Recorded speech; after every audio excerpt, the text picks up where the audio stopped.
في يوم 5 يناير 1882 بيتولد لأسرة مسيحية ميسورة الحال في المنصورة طفلهم الثامن اللي بيكون اسمه نجيب ميخائيل محفوظ.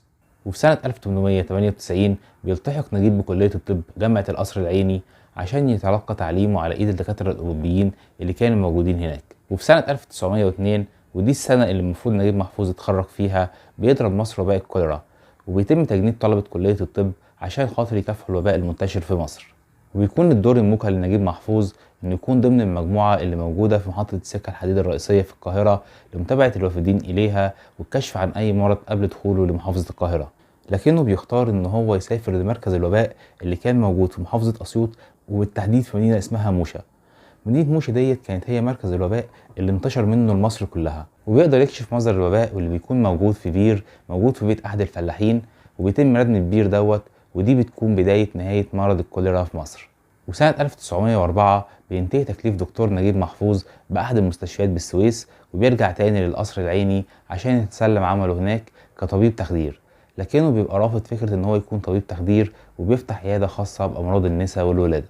والسبب ان هو يختار التخصص دوت ان هو اثناء دراسته بكلية الطب بيحضر عملية ولادة واحدة بس، لكن العملية دي بتكون حادثة مؤلمة جدا تفضل في ذاكرته طول عمره، وهي ان اثناء الولادة بيتم فصل راس الجنين عن جسمه، وبتنتهي العملية دي بموت الام والجنين مع بعض.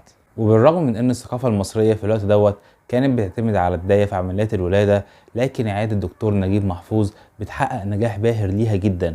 وخلال السنتين الأولانيين من فتح العيادة بيشرف على أكتر من 2000 حالة ولادة، أغلبهم بيكونوا حالات متعثرة. وفي سنة 1932 بيشرف دكتور نجيب محفوظ على افتتاح متحف النساء والولادة بكلية القصر العيني، اللي بعد كده بيحمل نفس اسمه. وبينقسم المتحف دوت ل3 أقسام، أهم قسم فيهم هو قسم الأجنة المشوهة، وهو موجود فيه أكتر من 1800 عينة لأجنة اتولدوا مشوهين محفوظين في مادة الفورمالين. أكيد منظرهم بيكون مرعب جدا للناس العادية اللي زينا، زي مثلا الأجنة الملتصقة وأجنة بعين واحدة وأجنة ذات أرجل ملتصقة زي عروسة البحر. وكان الهدف من المتحف دوت هو توفير المادة العلمية للباحثين في مجال الطب، خصوصا طب النساء والولادة. وفي سنة 1911 بيجي الدكتور نجيب محفوظ حالة حرجة جدا لسيدة عايشة بمنطقة الحسين. كل الأطباء والديات بيأكدوا لها إن الطفل اللي في بطنها لو اتولد وعاش هيعيش مشوه أو غير سليم، لكن دكتور نجيب محفوظ بيشرف على عملية الولادة بنفسه، وبيتولد الطفل بصحة جيدة جدا. وتيمنا بالدكتور نجيب محفوظ بيقرر الأب والأم إن هم يسموا ابنهم على اسم الدكتور اللي أشرف على الولادة، وبيسموه نجيب محفوظ كاسم مركب، اللي بعد كده بيكون الطفل دوت هو الأديب العالمي نجيب محفوظ. والمشترك ما بين الاتنين مش بس الاسم، لكن الاتنين بيحصلوا على أعلى وسام بيحصل عليه مواطن مصري داخل جمهورية مصر العربية، وهو قلادة النيل أو وسام النيل. بجانب طبعا إن الأديب العالمي نجيب محفوظ حصل على جائزة نوبل في الآداب. أما الدكتور نجيب باشا محفوظ واللي بيحصل على البشوية سنة 37 بيكون من القلائل اللي بيتكرموا في مصر في الملكية وفي الجمهورية. مش بس كده، كمان بيتكرم على إيد 4 رؤساء مختلفين. في سنة 1919 بيتكرم في عهد الملك فؤاد بحصوله على جائزة الدولة التقديرية. وسنة 1951 بيحصل على جائزة الملك فاروق للعلوم الطبية.